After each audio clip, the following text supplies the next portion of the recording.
Hello mọi người. Hiện tại là 2 giờ 15 phút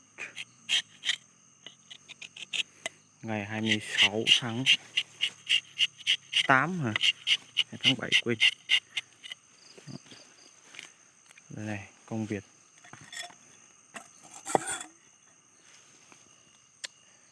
Có cái khứ no nữa xem nào này. Ochi cầu chi nông nành gọt tỏ lý dị.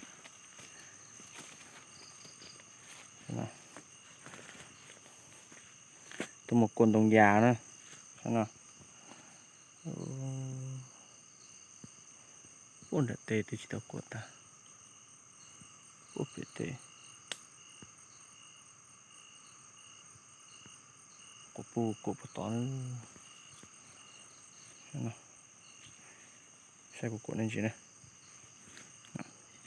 Ishate thế nào. Ishate của Ishate. Quay phim. Ui. Của chân đồng bìa thiệt. Trâu sản đồng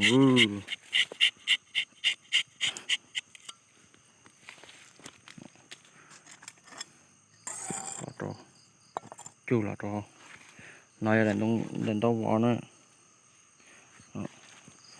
Đây là nó vào đó chỉ lon hay cho con chưa. Cho nó to.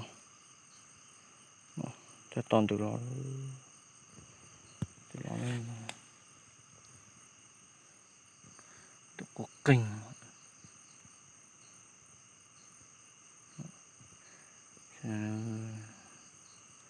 Của đập bô là cho con mì thế này.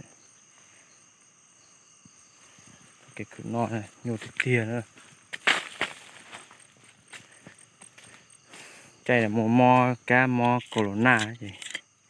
Mò giò chỉ ló gì của đừng cao su. Cứ thịt tiêu cho con ngư. Ta cho. Ta mò lo tê bự. Cá xế lù chủ yếu chế.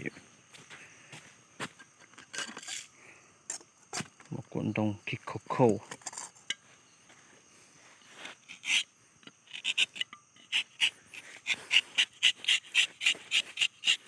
Sẽ tệ ra chỉ cuộn đồng nữa.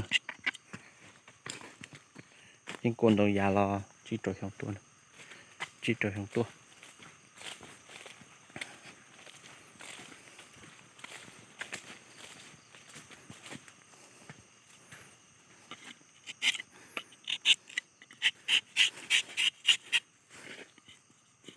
Anh nhìn chơi chơi